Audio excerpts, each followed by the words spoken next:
stand tall, never gonna fall. Determination in our eyes, we'll rise above it all. Stand tall with the challenge we face.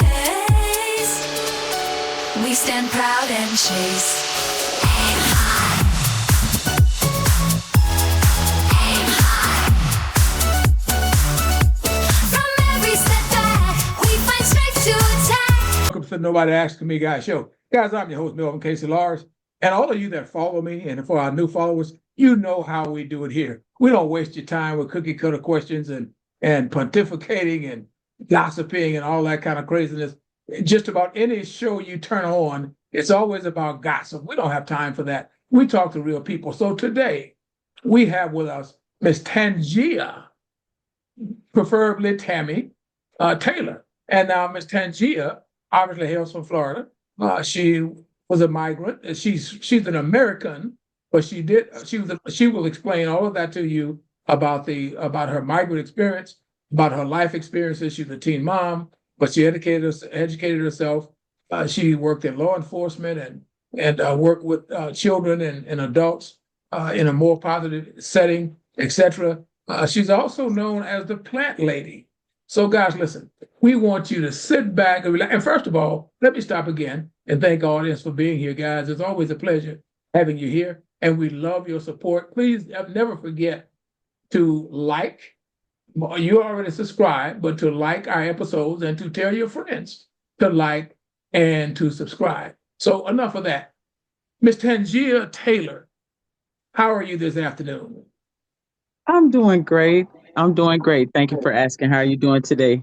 Well, listen, I'm even better now that I'm getting an opportunity to sit here with you to talk to what I like to. I love talking to real people. Miss Tangia, I know you prefer Tammy, so I'll call you Tammy if that's okay.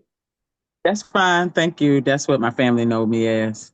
Family Okay. and schoolmates know me as Tammy. That was my childhood nickname. Okay, fantastic. So listen, Tammy. Now we know that you've done migratory work, and when you and I talked earlier, I know that you mentioned some things to me also about your dad and some things that he did as an entrepreneur to make life easier for some of the fellow migrants, building a facility, different things of that nature. So as we kick this thing off, let's talk a little bit about Tammy and how you actually got started in the process. And as you just kind of walk us through Tammy's life, if you will. Well, growing up as a migrant, that is something that I was born into. My dad grew up in the fruit and vegetable industry where my mom did not.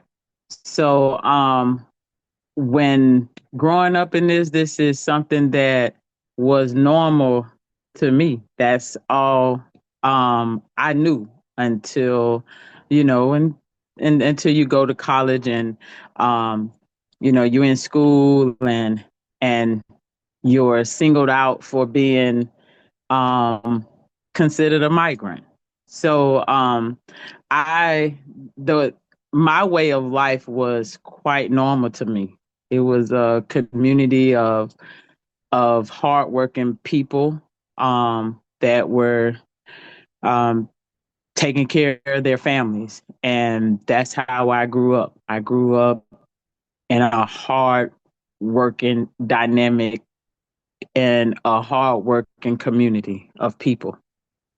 Now, as you share that, let's park it here just for a moment because of all the craziness and all of the racism and all of the ignorant talk that people like, oh, migrants and this, that, and the third. You mentioned very proudly that you were among and you were born into the migrant lifestyle.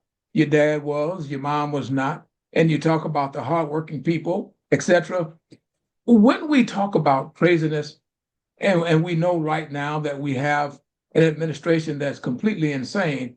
I'm saying that, you're not saying that, so I'm not trying to put words in your mouth, but that's completely insane, and try to make everybody a villain. Now, you are sitting here as an educated mom, I know that from your information, you homeschool your children. And if I can, I'll call you a community activist. You go by sometime the moniker of the plant lady, etc., which all speaks to productivity. So, Yes. what would you say to these?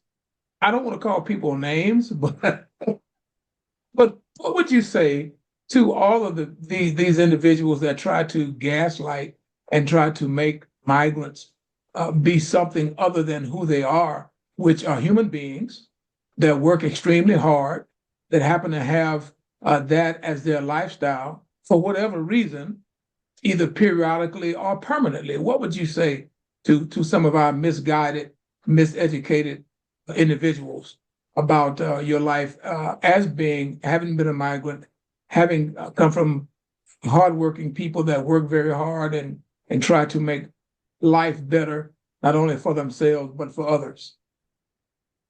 Well, it was growing up as a migrant. It is a unique and challenging experience for throughout my years of growing up. And when it comes to the cultural identity, it was how we were able to navigate between our family culture and the in this new environment that came about with the different changes in the farming industry, and being able to adapt to the different culture norms and practices was um was things that we had to get used to. So those, our family dynamics as a African American, Black African American family, and being in the farming industry, it was, my father, our family always taught us that, hard work, um, not to listen to what people have to say. And but growing up as a child, we were introduced to different cultures, Hispanic culture, African culture, Jamaican culture. Um, we experienced a lot of different cultures throughout our years of doing migrant work, because um, doing farm work, you had a lot of different people that did that work to take care of their families. So this stigma about it's just Hispanics and things like that, no, it's not. They actually, a lot of they they put the pretty name on it, migrant, because that is something that our culture had already was doing, which they would call sharecropper. And you dare not to call my daddy a sharecropper, because he would get angry. But so once they moved from the sharecropping to the migrants, and a lot of our um Black families got away from the sharecropping, and you had some that stayed in the sharecropping because that was all that they knew. And my fam on my dad's side, that's all that they knew. So his brother-in-law was into farming, so they worked with his brother-in-law. And my dad, got drafted into the military, so he went off to Vietnam, came back, and he had more of the business sense. So he went back into that industry. Even though he went and he was in logistics, he came out of the military after spending 13 months in Vietnam, and he went right back into the farming industry, um, where he just retired. I'm going to say fully left the farming industry alone about 9 years ago. And he was in his 70s when he did that. Wow. That's interesting, Tammy, because that's what you're explaining right now. And I want to make sure that I say this correctly to you as an individual now, and to my audience and to the world, is that people are so cruel and like to put labels and on other people and belittle other people. And you are sharing that your father was drafted, had to go to the military to fight for his country. However, Yes. he was thought to be less than by a lot of people, and those people that drafted him.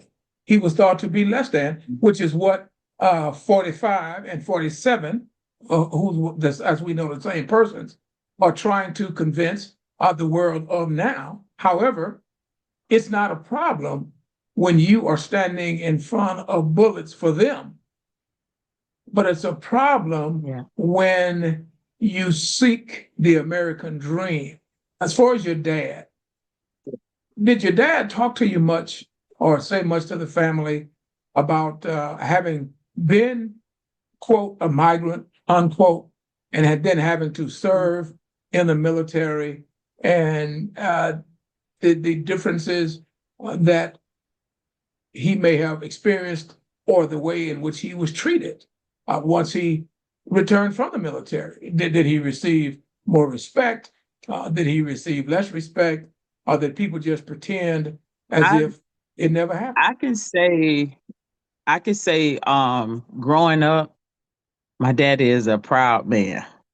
So, even when he told stories about going to Vietnam or fighting, he was a Marine, ex-Marine. He glamorized it. So growing up, he was just proud to be American soldier and being able to fight for this country, as well as being able to come out alive. Um, you never saw him talk down on the military. He would speak highly of the military. But as we got older, and I guess he would mention things about how the segregation, because my dad went in right in the stem where it was racism at an all-time high. When he went in there, he explained how one of his battle buddies, Caucasian guy, had all that mouth, but he ended up having to save his life and and told him and all of that. But my dad was he still is that type of person. He's just someone who just always talked proudly. So like by him talking proudly made me want to go into the military and and want to wear a uniform just because of the way he spoke of it. My parents both always instilled education in us.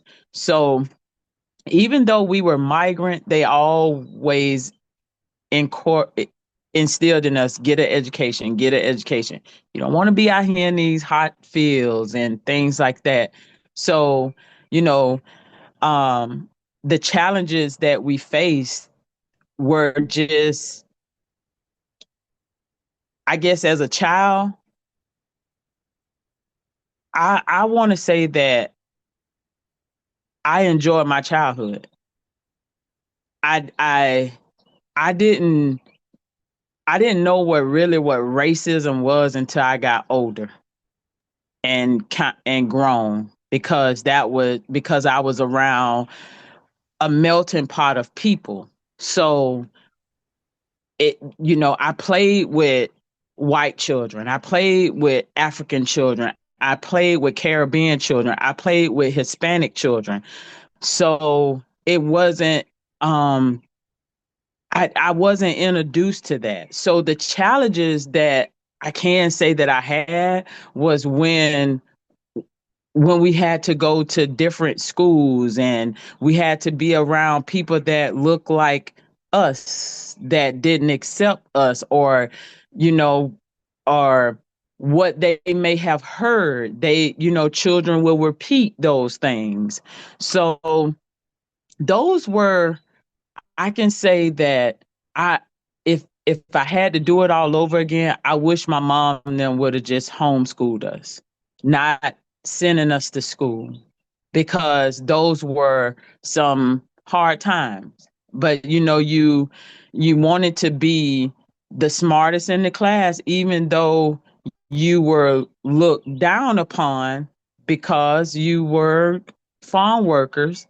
But my mom always um, was correcting our English, making sure that we could read, traveling up and down the road. We would, they would teach us how to read the signs, teach us how to read the speeding signs. How many more miles is it till we get to the next town? My dad showing us how to drive early, showing us how to conduct business at an early age. Um, I can remember when I was probably about 4 or 5, I'm standing right beside my dad while he's conducting business. And and I'm listening to how he's talking. And when I can say that all the farmers that my dad worked for always respected him. He was well respected because my dad did his job. He done it good. He done it very, very well, very professional, and just was, and that's what he instilled in us. If we're gonna do anything, we do it we do it great. Don't go in there half assing. You do what you do what you got to do. And so my dad never had to be without a job because the same farmers would call him back over and over again. um he never had to really too much look for workers because everybody wanted to work with him. And, he always treated people fairly, even though, even if he had to take a cut, he would pay his workers fairly, treat them fairly. And I I learned about the economic system of being a collective through my father. We had, even though we had workers, my daddy ran um his his business as a business where our his workers, they didn't have to go outside to purchase anything besides things that they needed. My dad had a full um meal plan for his workers. He had a paying system, a borrowing system where if they borrowed money from him, um if they needed to buy anything to drink, cigarettes, my daddy sold it to his workers. Everything was kept within our circle, and that's how our economic system worked. So that's, and is I don't know if it's a curse or a blessing, but my mind is always thinking of a way to how to make a dollar or how to generate a dollar, because there's always a way to generate a dollar. And that's what my dad always taught me and taught us, of how to be a business person, how to be an entrepreneur, and how to do it successfully. Wow. See, that is fantastic. And that's why I want us to have this conversation tonight. It's because all of the things that you so eloquently explained to us, it's the paradox of it all. When you say, I don't know if it was a blessing or a curse, I would say it's certainly a blessing. When you talk about going to school and people that look like you many times would be your biggest nemesis and things of that nature. And as we are sitting here on real time in 2025 with people right now making disparaging remarks, and I'm laughing to myself because you are much more prepared, much more intelligent than they are. But they're sitting with suits and ties on and living off the government themselves and trying to disparage hardworking, honest people like yourself and many, many, many others. And I'm happy that you were sharing with us is that it was not just, quote, the Hispanic people, unquote. There were Africans and there were Jamaicans and Asians, etc. So, these are the kind of things, Tammy, that people really need to know and we really need to discuss because ignorance runs so deeply among people. And that's why, if you allow me to say on my show, we don't do gossip. I don't even want people on my show, regardless of their so-called celebrity, that's into gossip and all of that kind of thing, because there's so much to learn and there's so much knowledge out there. So as you're sharing that, and as you shared about your dad and the strong man that he is, and excuse me, his entrepreneurial spirit, etc., you mentioned the fact of just education, riding down the highway, the speed signs and knowing how far you had to go. When you decided to go to beyond high school, what was that driving factor? Or what were the driving factors? The driving factor was my parents. I'm not going to say they pushed college. They pushed for us to get an education, and that was what I did. I completed high school. I I'm not gonna say that I got it. I got accept. I just really and truly I just filled out. Um, I filled out applications just because just to fill them out. But I really wanted to go into the military, and so once I went into the recruiter and he said that I would have to give up my rights to my child. I just really just like kind of flunked the test on purpose because I didn't understand. And then I wanted to go in law enforcement because I grew up as I was an explorer for the last 4 years of high school. And so I wanted to go into law enforcement. And um, at the time, Lieutenant the lieutenant that was the lieutenant at the time told me to go to college. And he was like, if you want to be a road deputy, and he was African American, and he was, pushing go to college. So I ended up going to college thinking that if I go ahead and get me a degree in criminal justice and accounting, that I could come back, be a investigator for the town that we lived in. But that didn't go that way. So I ended up not completing college. I went for 2 years and then I went up to Tallahassee. It was just that, I it cost so much because I Yes. was going to a private institution. Um, no one informed my parents of the funds that I could apply for. Not even at high school. My guidance counselor didn't tell my parents that hey, if your daughter go over here to such and such college for 2 years, um, she'll get the GI Bill. No one told me none of that stuff. Um, I didn't get any migrant scholarships, any of those things. So that was later to find out that, that I missed out on all of these things, which was the turning point of how I view the government, of how they just betrayed us. So, um, and my parents just really, after high school, if we chose to go to college, that was based on us. And my dad, he did push it because in VA they tell him, your children go to school, they get the GI Bill, but I happened to enroll into a private institution.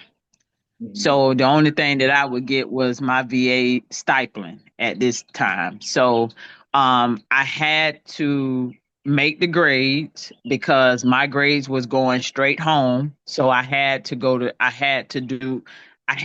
the work. So that's what pushed me, because my parents, if I'm in school, I need to be doing what I supposed to do. If not, I was gonna lose my money. So I went to school. I actually love school. Actually, I do. I always love wanting to be smart, because my parents always instill be educated. You want to be intelligent. So that was just something that I thrive to be like, um the smartest person in this world. That's what I, just always wanting to stay in the know, um being the head of the class. Even though, by us switching schools, because we might be here for like 2 months and then we're gone somewhere else. We might be there for 3 months and then we gone somewhere else. So it wasn't like I had a home school. Like I would, I'm switching friends and switching schools at the drop of the hat. So if my dad had to go somewhere, my mom would come to the school, pick us up, and we never see them children no more. And so when we was in this, I was in the sixth grade. My mom got sick, and so that's when my dad completely had slowed down with going up and down the road, because he had to take care of my mom. And so that was when I got the feel of how it feels to be in school, and being able to play sports, and being able to be with the same crowd of people all the time. So so in sixth grade, I was able to be at a home school, like a school where I later to graduate from. I was explorer. I was basketball player, softball player. I was thriving, but also I had challenges as well, as people picking and bullying and thinking that calling your names, and but hey, the two parents I had, they just always, even though you come home crying and you telling them what people saying, they just, they just made things better. Instilling, they didn't tell us, they never taught us violence. They always told us how to speak up for ourselves. And my dad just, always instilled in us, um, we feed the we these hands here feed the world. So you looking at that, but it's not registering. Like, you ain't the one got to go to school with these people, but if I got suspended out of school or in trouble, my punishment was I had to go to the field. So I learned how to work early. I learned how to um buy my own clothes. I learned how to be an entrepreneur, because I would take my money and I would invest in basketball cards, baseball cards. I would buy candy and sell candy. I would get the soda bottles, sell the soda bottles. Like, you would never catch us around begging nobody for anything, because we knew how to get out and go get a quarter if we needed to. You never caught us in the store stealing and things like that, because we would get in trouble if those type of things would happen. But we knew how to go over here and go in the bushes and get us about 4 or 5 bottles and go back to the store and buy some candy or whatever we wanted to whatever we needed to purchase. So it was like, it was just growing up. I can say the most challenges that we had, it was the people. That's it. Other than that, I kind of think about the times that think about the times that I really um think about the times. It's Ava. Where's my just a moment. Thinking about the times that we had growing up, and all the things that um that when it comes to the challenges, it was the people. Yeah. Other than that, I wish and hope that I miss the community that I had. And it took me many, many years to get here to accept the fact that I grew up as a migrant. Okay.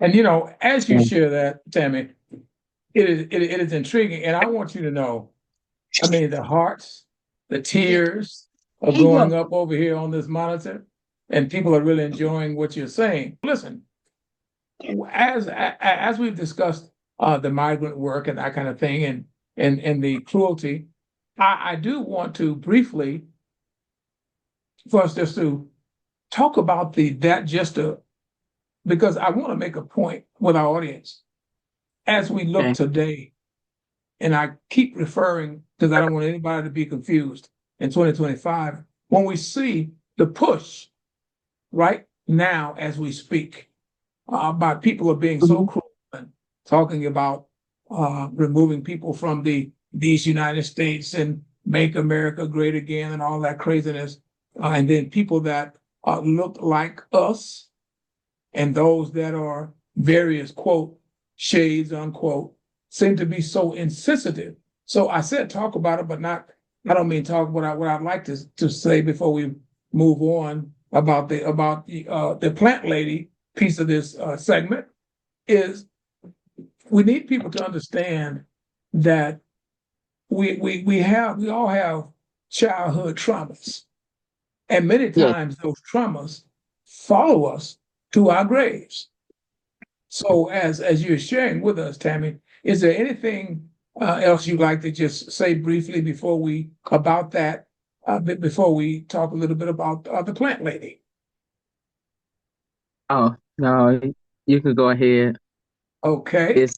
It's you know, when you could just, now that I'm older, I could be able to decipher the good from the bad, and and the good outweighs the bad. I'm proud the way that I grew up,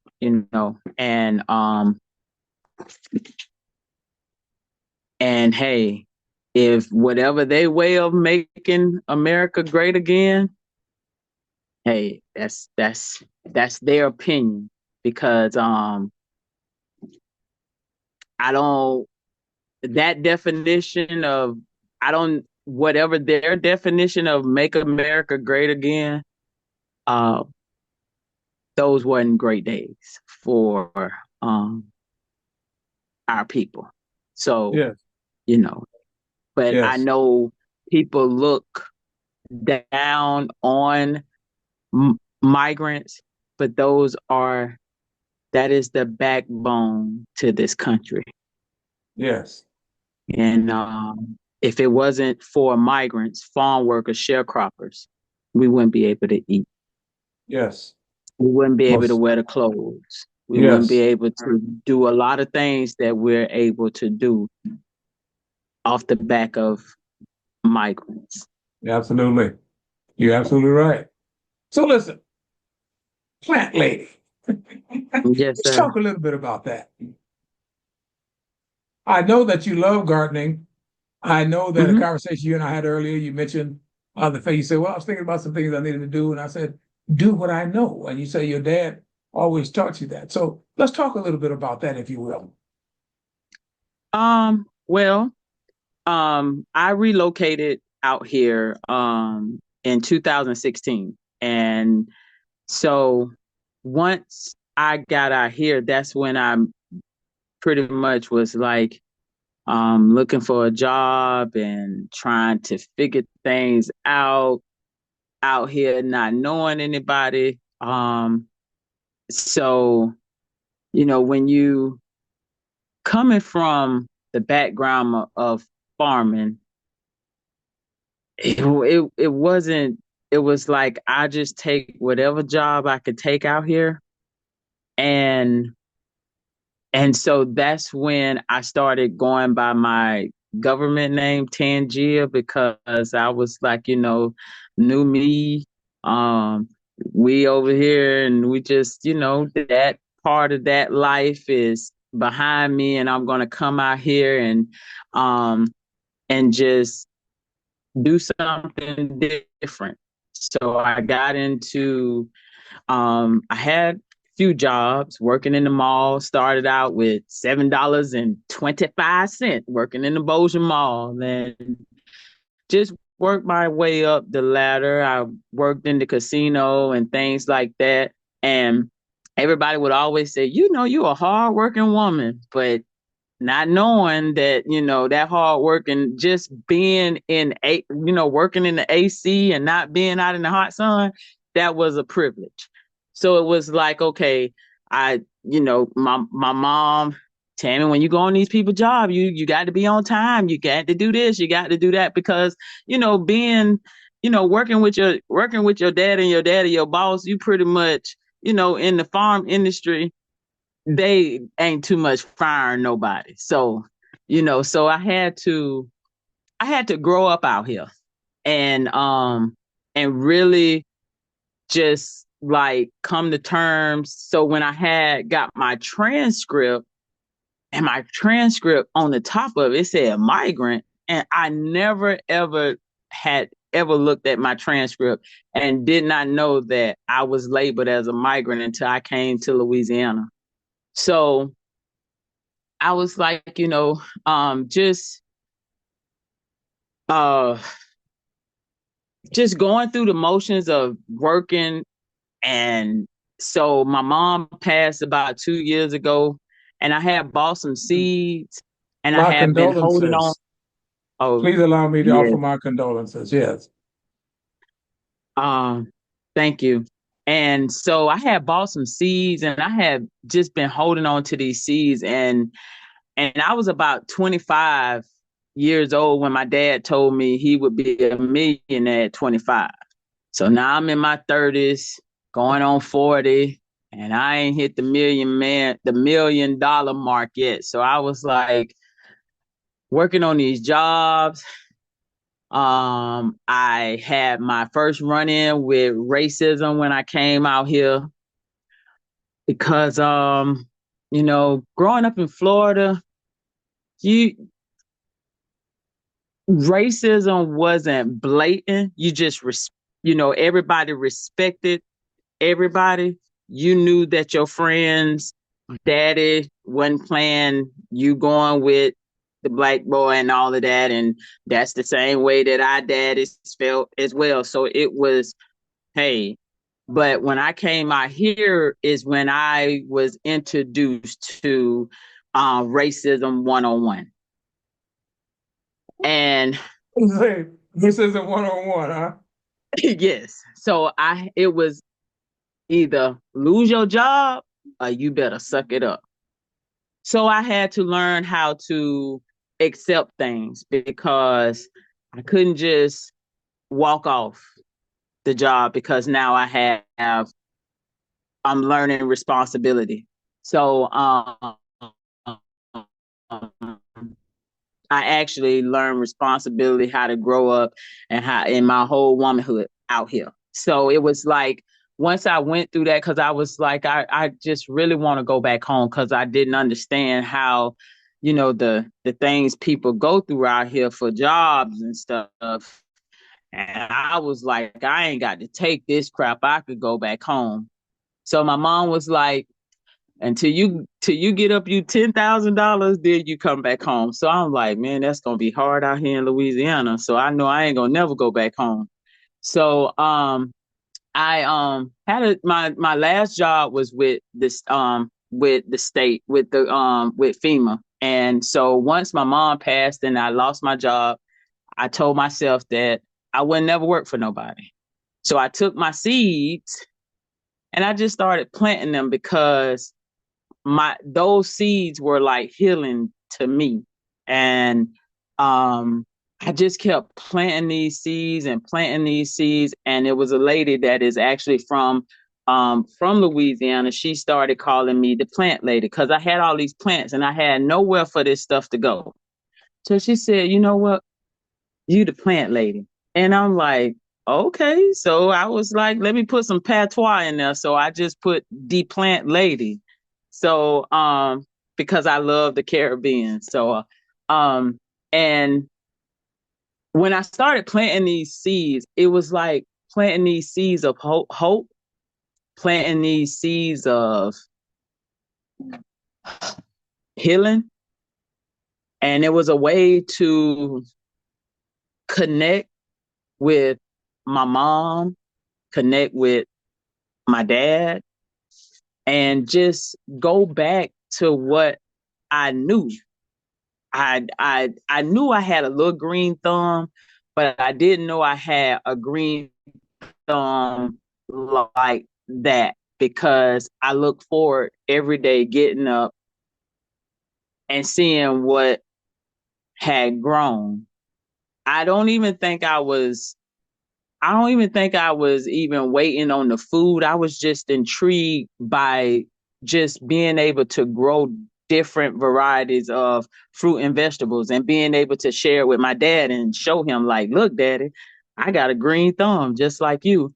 And also I 2 years ago, I was in a bad place. So just planting those seeds helped me to grieve because I didn't know how to grieve. I didn't know how to go through the day without my mom. I didn't know how to go Friday come. I didn't know how to Fridays and Saturdays was my worst days and where I didn't want to get out the bed, where I didn't want to even do anything. But I just was like, you know what? I'm going to start planting me some seeds. And I just started planting these seeds and I called it my healing garden because it was a place where I can go and reflect on my childhood and and and be able to every time I saw a butterfly, I thought it was my mom coming to see me. So it was it was those seeds of hope that I was planting that birthed the plant lady. And it gave me a new identity. And it also don't mean it says the plant lady, but I just believe in I'm able to plant seeds in the people that I come in contact with. And I truly believe in planting good seeds because we can reap a good harvest. And I'm always in the know. I'm always strategically planning something or looking for something, very resourceful. So all of that stems around the plant lady. You know, if I don't know something, I'm gonna I'm going to find it out, and I'm going to plant good seeds. And so now that I've I've done my first year of planning, now this is something that I'm good at. I can do it with my eyes closed. This is the lane that I'm supposed to be in. This is something that I'm ordained to do. I want to be able to teach other children that it's okay to be dirty. It's okay. It's okay to be in the farming industry. It's not bad as people say it is. Yes, our ancestors did this type of work, but there's opportunities in the agribusiness. There is. Um, if I know what I know now, I would have just never went to college and kept going in the ag business, because it's who controls the food controls the world. So if we take control of our food, can't nobody control us. Uh-huh. And we as a community, we have to learn how to be sustainable. We have to learn how to go back to our traditional ways. I'm not saying go back to slavery, but we have to go back to our traditional ways, because we're so misguided, and we have gotten away from our culture. Mm-hmm. We've gotten away from our traditional ways. We've gotten away from our spiritual ways. So if we go back to our traditional ways, I really feel that there be more love, Mm-hmm. because connecting with Mother Nature and being able to connect with humans, you have to be able to connect with Mother Nature. Absolutely. And being compassionate about it shows you compassion. It shows you how to just be in tune with Mother Nature. You know, I went on a podcast probably about 3-4 months ago, and people was like, I ain't finna get out there and pick nothing. I'm not finna go in no field. I'm not finna do this. But I mean, why should we have that type of attitude when our food supply, when they could cut off our food supply at any given time? At any Even given if time. even if you don't know how to grow, you should connect with small farmers. You should be able to connect with your small farmers, your micro farmers, people who growing in their yards, so that way now we're able to develop our own economic system where we're spending our money within our communities. Absolutely. And you have really, respectfully, you have answered your own question, because when we refuse to educate ourselves, and I said to you earlier, I don't ever make a point of calling people names, but we know when we say ignorant, it offends people, but ignorant simply means you don't know. And that's sadly, as you said, our people have gotten away from understanding life, and we have, you use the word misguided. I agree with you 2000%. We're so misguided in our thinking. That's another, and I know this is not a political show, but I'm sorry. That's why you have presidents like the man sitting in the White House right now, who doesn't have a clue, who doesn't care, who surrounds himself by people just like him. And then you have us and others of us who are called minorities that don't get and we don't understand the assignment. He's a modern day slave driver. Absolutely. I'm just saying, because I Absolutely. mean, you know, people saying that they won't do this or they won't do that, or I won't pick this, but when you're trying to take care of your family and feed your family and keep a roof over your children's head, or you will do whatever you have to do. You'll do Yeah. whatever it takes to make sure that your children eat and they have a roof over their head and clothes on their back and food on their table. And for many years, a lot of immigrants, it's that. I know a lot of them are undocumented. Okay. And now I just feel that the way that they're treating them is totally unfair.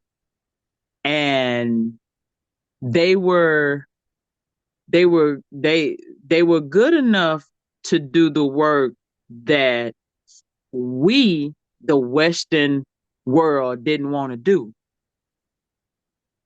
Now that they have all this modern day technology, now we just dump them along and say, okay, we don't need you no more, and or whatever. I really truly just think that is dead wrong, because they were good enough to do the work that the Americans didn't want to do. Mhm. And Tammy, allow me to say, undocumented and all of these words people like to use, it's just another Yeah, words for hatred and racism. That's all that is. that's it. And you've already explained it extremely well. As long as I could use you and Yeah, look down my nose on you and keep you and I tell people all the time, especially Black people, and keep you on the reservation and keep you in a community where yeah, there is nothing for you to actually do to be gainfully employed, to put the worst teachers in your schools, to not demand the best for our children, etc. It's nothing but a slavery system that Westerners and sadly people that look like you and I are too ignorant to understand, because we think we've arrived just because we sit in a seat next to Becky. And that's sad. I laugh because it's sad. We think we've arrived because we have two nickels to rub together. We think we've arrived because we can drive a half decent car or live in a half decent house. But at the end of the day, at the beginning of the day, at the middle of the day, when you walk into a store, you still are seen as less than. When you walk down the street, you're still seen as less than. When you travel, you're still seen as less than. That sadly has become the fate of people that look like you and I. And when they talk about, I voted for Trump because he's the third. Trump is a criminal, period. And the facts show that out. And when you have people saying things like, well, people voted for Trump with the Black men, they said, I can identify. You're going to identify with somebody that's pretending to be a president and they're a bigger criminal than you are. Now, yeah, see, that's what I mean when I said I don't call people names, but I call it what it is. It's ignorance. How can yeah, you talk about you identify with somebody and they're sitting pretending to be a president? And if you get caught walking across the street, or if you're George Floyd, you can lose your life for $19.99 and a penny. And then everybody want to talk about some alleged thing that you may have done in your life. Your life yeah. means nothing. All So your bad things that you've done. yeah. So until people that look like you and I understand exactly what you are explaining right now, is Yes, sir. recycling our money in our own neighborhoods and understanding who we are, then we are really, really, really in a bad place. And it's really sad. It's sad to me as an quote educated man with titles and all of that kind of stuff, because I see people And I hear people saying the same things that you are talking about right now. Too simple to understand, and I mean this, Tammy, too simple to understand that when you walk into that Brookshire's at the end of the MLK, when you walk in, there people are mashing bells, alerting them that Black people are coming in the store. They're turning on cameras, watching you go up and down the aisles, the whole nine. And you have more money than the people that are supposed to be in charge of the store. And Exactly. that is the sad part. So when you ask the question or when you say you don't understand, you understand. It is those of Yes. them that don't understand. But you Yes, understand. sir. So listen, I didn't want to keep you all day, but if you have a parting Oh, word, some advice you'd like to share, please feel free to do so. I do want to say thank you all for taking the time out to listen to my brief story. Um, you know, and that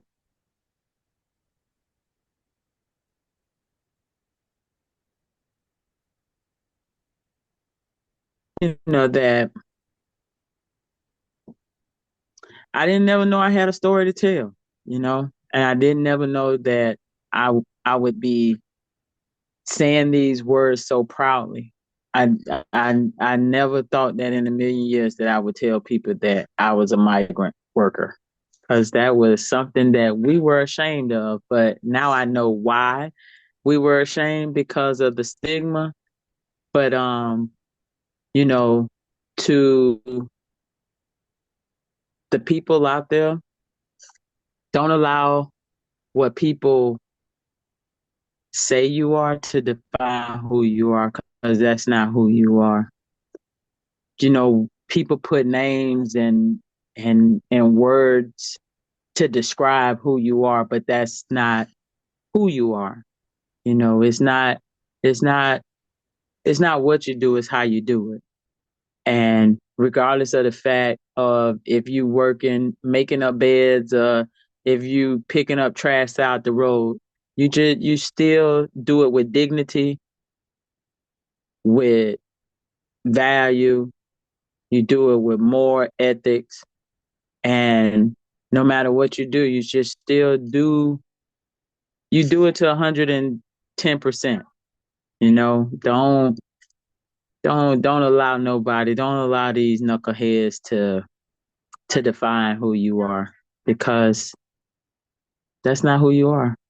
So, you know, I'm the plant lady, and if you need any advice on how to start your agribusiness, um,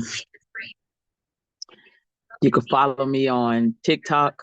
You could follow me on YouTube, The Plant Lady. I'm there. Um, and those are the social media sites that I use. I am on LinkedIn, and my real name is Tangia Taylor. So if you all are looking for any logistic needs, or so I am her. So, and thank you, Listen, Mr. Tangi, Lars, for having me. listen, the pleasure is certainly all mine. And I'm telling you, the hand claps and the hearts and the smiley faces and the tears have been going up throughout this entire show. And we're just happy to have you here. So, as I said, we don't want to keep you all night. We will have to do this again and talk about other things, but we certainly love having you here, Miss Tangia Tammy Taylor, and we will certainly encourage our people to go to your YouTube channel and to your sites, etc., and to do some work with you. So, guys, listen, this has been the Nobody Asked Me Guy show. I'm your host, Melvin Casey Lars, and we know that you've enjoyed Miss Tangia Tammy Taylor, because all of the things that you're sending up, the symbols say that you have. So, guys, listen, check her out, look her up. And again, thank you guys for being here with us tonight. And we want to bid all of you a good night, along with Miss Tangia Tammy Taylor. It has been a pleasure. It's pleasure is mine. Thank you all. And y'all have a wonderful day. and let's keep growing.